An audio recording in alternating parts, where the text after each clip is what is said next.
الحمدللہ رب العالمین والصلاة والسلام علی سید الانبیاء والمرسلین اما بعد فاعوذ باللہ السمیع العلیم من الشیطان الرجیم بسم اللہ الرحمن الرحیم رب اشرح لی صدری ویسر لی امری واحلل عقدۃ من لسانی یفقہوا قولی اللہم صلی علی سیدنا محمد وعلی آل سیدنا محمد وبارک وسلم۔ عزیز طلبہ و طالبات، آج کے درس کا موضوع فتنہ دجال ہے، جو کہ قیامت کی نشانیوں میں ایک بڑی نشانی ہے، جس کی ہولناکیوں کا اندازہ اس بات سے ہوتا ہے کہ نبی کریم صلی اللہ علیہ وآلہ وسلم خود اس فتنے سے پناہ مانگا کرتے تھے۔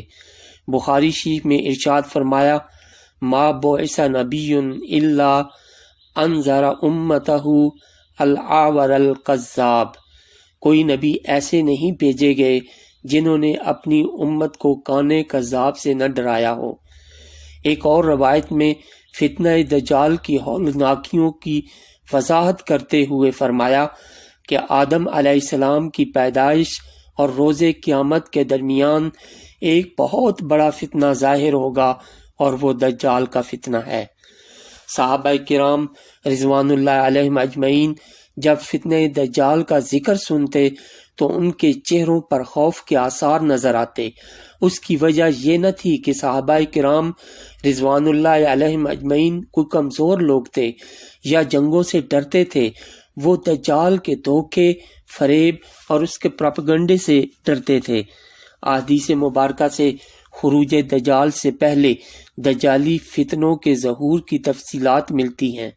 دراصل دجال دجل سے نکلا ہے، جس کے معنی فریب اور انتہائی درجہ کی عیاری و مکاری کے ہیں۔ دجال دجل و فریب کا نقطۂ عروج ہے۔ دور حاضر میں دجالی اور شیطانی قوتیں جس منظم طریقوں سے اہل ایمان کو اپنی فریب کاریوں میں جکڑ رہی ہیں، یہ بات اب ڈھکی چھپی نہیں رہی۔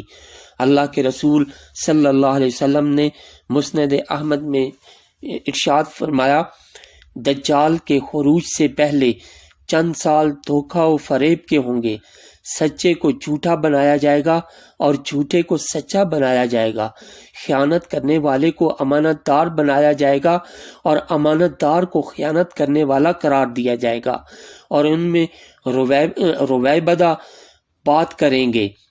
پوچھا گیا رویبدہ کون ہیں؟ فرمایا گھٹیا، فاسق و فاجر لوگ، وہ لوگوں کے اہم معاملات میں بولا کریں گے۔ دجال یہود میں سے ہوگا، اور جب اس کا ظہور ہوگا تو یہودی ہزاروں کی تعداد میں اس کے چنڈے تلے جمع ہو جائیں گے، اور مال و دولت اور حیرت انگیز مادی وسائل کے ذریعے لوگوں کو مبہوت کر کے رکھ دیں گے، اور بہت سے کمزور ایمان والے مسلمان مالی مفاد کی خاطر دجال کا ساتھ دینا شروع کر دیں گے۔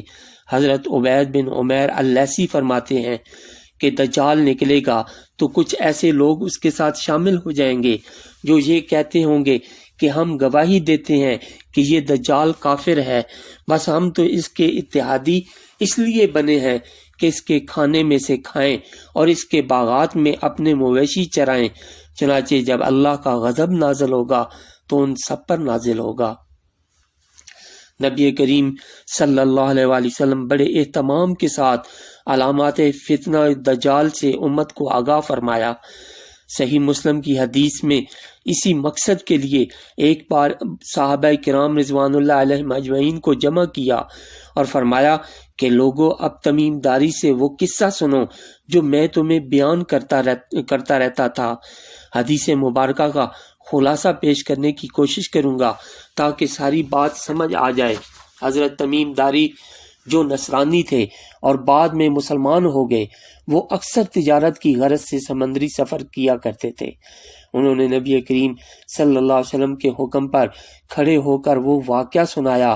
کہا کہ ایک بار میں اپنے 30 ساتھیوں کے ساتھ سمندری سفر پر نکلا، اور سمندر کے سفر کے طوفانوں نے ہماری کشتیوں کو ادھر ادھر موڑ دیا، اور 1 مہینے کی مدت کے بعد جب ہم ایک جزیرے پر پہنچے تو وہاں ہمیں ایک عجیب و غریب قسم کی مخلوق نظر آئی۔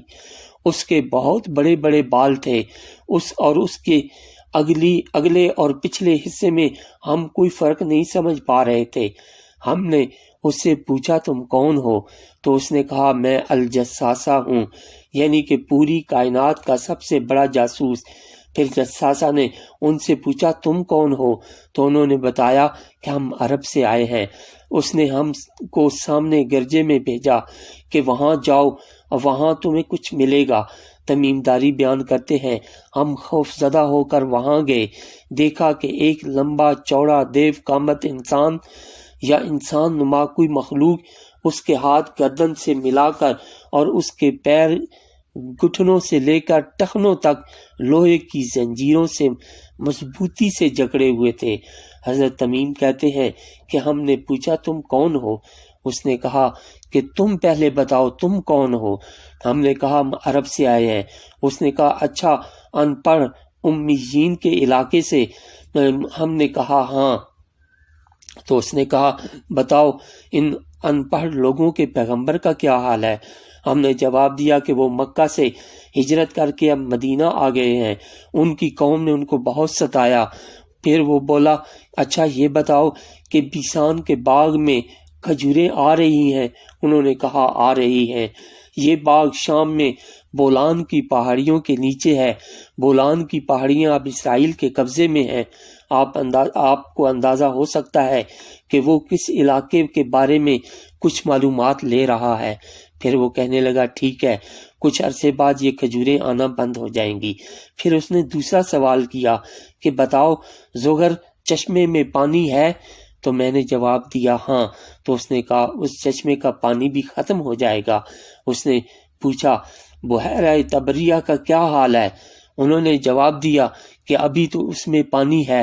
اس نے کہا وہ پانی بھی بہت جلد خشک ہو جائے گا، تب میری رہائی کا وقت آئے گا، پھر میں باہر نکلوں گا۔ پھر کہا کہ میں المسیح دجال ہوں۔ دجال کے جتنے بھی سوال تھے وہ فلسطین و اسرائیلی علاقے کے بارے میں تھے کہ جو صہیونیت کا مرکز اور سمجھداروں کے لیے بہت سارے اشارے موجود ہیں۔ اس سے یہ بات ثابت ہوتی ہے کہ دجال تو بہت پہلے سے موجود ہے، دور نبوت صلی اللہ علیہ وسلم میں بھی موجود تھا، رہا نہیں ہوا تھا، لیکن ایک وقت آئے گا وہ رہا ہوگا۔ کب رہا ہوگا اس کی کیا علامات ہم جان رہے ہیں۔ تمیم داری کے مشاہدے کو جس اہتمام کے ساتھ اللہ کے رسول صلی اللہ علیہ وسلم نے صحابہ کو جمع کر کے سنوایا، اس بات کی دلیل ہے کہ علامات قیامت اور بالخصوص دجال کے بارے میں تفصیلی علم کو ممکن حد تک امت تک پہنچایا جائے۔ اس کی طلب، جستجو اور اس کے لیے کوشش بھی ضروری ہے تاکہ اینڈ آف ٹائم کو سمجھ کر اس کے مطابق لاہ عمل تیار کیا جا سکے۔ صحیح بخاری میں آپ صلی اللہ علیہ وآلہ وسلم نے فرمایا کوئی نبی ایسا نہیں گزرا جس نے اپنی امت کو کانے کذاب سے ڈرایا نہ ہو۔ آگاہ ہو جاؤ، وہ کذاب کانا ہے اور تمہارا رب کانا نہیں ہے، اس کی دونوں آنکھوں کے درمیان کافر لکھا ہوا ہے۔ حقیقت میں یقین کے ساتھ آپ کی اس بات کو سمجھنا شاید ابھی قبل از وقت ہے۔ علماء دین نے اپنی فہم و بصیرت کے مطابق اس کے حسی اور معنوی دو معنی بیان فرمائے ہیں۔ ایک یہ کہ وہ واقعی کانا ہوگا جیسے دیگر احادیث مبارکہ سے بھی وضاحت ہوتی ہے، اور دوسرا باطنی طور پر کہ اللہ سبحانہ و تعالیٰ نے انسان کو دو نگاہیں عطا فرمائی ہیں۔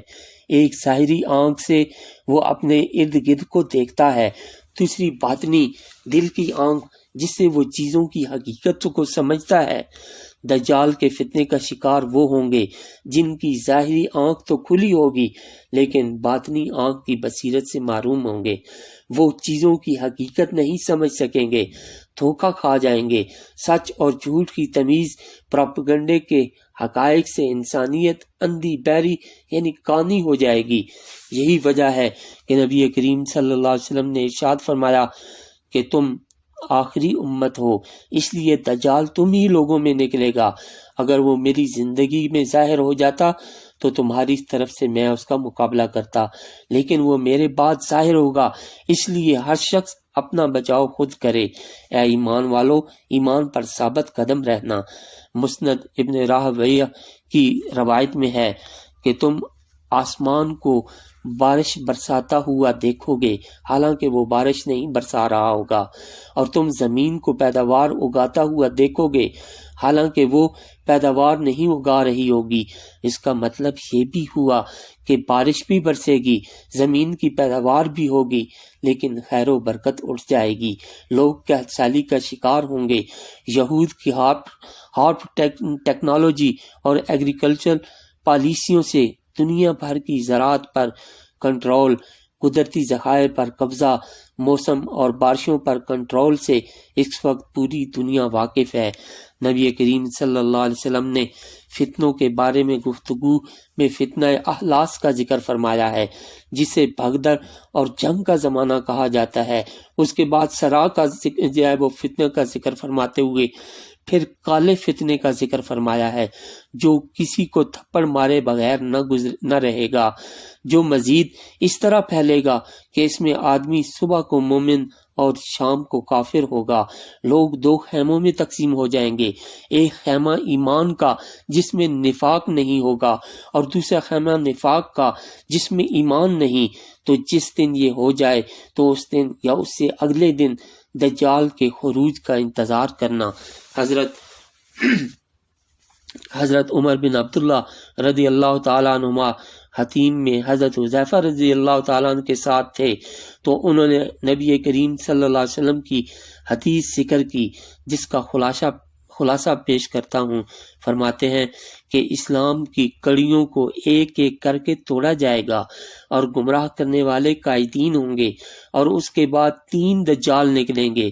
دجال اصفہان کی یہودیہ نامی بستی سے ظاہر ہوگا، اس کے بعد 3 چیخیں ہوں گی جس کو اہل مشرق کو اہل مغرب سنیں گے۔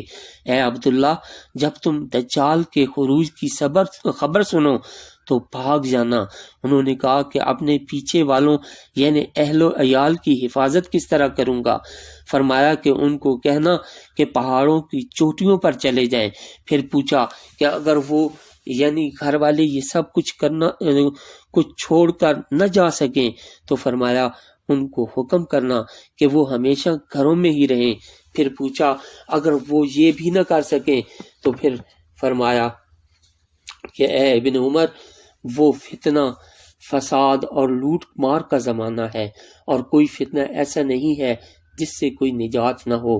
اور اس کے ساتھ اس سے ملتی جلتی 2 اور احادیث بھی قابل ذکر ہیں۔ حضرت عبداللہ بن مسعود رضی اللہ تعالیٰ عنہ کی روایت میں ہے کہ رسول اللہ صلی اللہ علیہ وسلم نے ارشاد فرمایا، نصف رمضان المبارک میں جمعہ کی رات کو ایک چیخ ہوگی جو سونے والوں کو بیدار کر دے گی، کھڑے ہونے والوں کو بٹھا دے گی، شریف سادیاں اپنی خلوت گاہوں سے نکل آئیں گی۔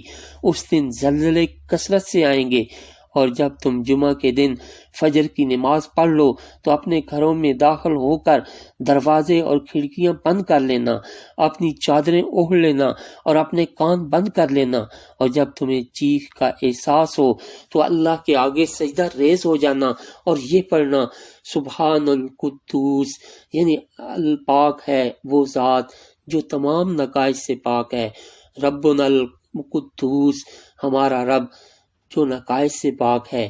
فرمایا جو ایسا کرے گا وہ نجات پائے گا، اور جو ایسا نہیں کرے گا وہ ہلاک ہو جائے گا۔ عزیز طلباء و طالبات، دجال انسانیت کی آزمائش کا سب سے بڑا فتنہ ہے۔ یہ دنیا چونکہ امتحان گاہ ہے، اس لیے آزمائشیں تو آئیں گی۔ اللہ تعالیٰ نے انسان میں نیکی اور شر دونوں کو قبول کرنے کی صلاحیت رکھ دی، پھر اختیار عطا کیا کہ جو چاہے راہ اختیار کر لو، لیکن دونوں کا انجام مختلف ہے۔ اللہ تعالیٰ کے اس دنیا میں 2 نظام چل رہے ہیں، ایک نبوت و رسالت کے ذریعے خیر اختیار کرنے کا، دوسرا شیطان اور اس کے نقطہ عروج دجال سے شر اختیار کرنے کا۔ رحمانی اور شیطانی قوتوں میں سے جس کو اختیار کرے گا وہی انسان کا انجام ہوگا۔ اس دور میں ضرورت استقامت، صبر، حوصلے اور ہمت کی۔ نبی کریم صلی اللہ علیہ وسلم سے روحانی تعلق اس طرح مضبوط کرنے کی کہ آپ صلی اللہ علیہ وسلم کا نام مبارک آئے تو دل کھل اٹھے، آپ صلی اللہ علیہ وسلم کی محبت میں آنکھیں نم ہو جائیں، آپ کے احکامات پر عمل کے لیے دل و جان سے تیار ہوں۔ جتنا یہ تعلق مضبوط ہوگا اتنی ہی روحانی طاقت بڑھتی جائے گی۔ یہ دنیا جتنی بھی شیطانیت اور کفر سے بھر جائے، کوئی دور ایسا نہیں رہا جس میں مضبوط اہل ایمان والے نبی صلی اللہ علیہ وسلم اور آپ کے نائبین سے محبت کرنے والے موجود نہ رہے ہوں۔ صحیح مسلم کی روایت ہے، اللہ کے رسول صلی اللہ علیہ وسلم نے فرمایا کہ میری امت میں ایک گروہ ایسا رہے گا جو ہمیشہ حق کے لیے لڑتا رہے گا۔ اے رب کریم، ہم سب کو اس گروہ میں شامل ہونے کی توفیق عطا فرما، آمین۔ اگلے درس میں بھی ہم فتنہ دجال کے اگلے حصے کا مطالعہ کریں گے انشاءاللہ تعالی۔ وآخر دعوانا ان الحمد للہ رب العالمین۔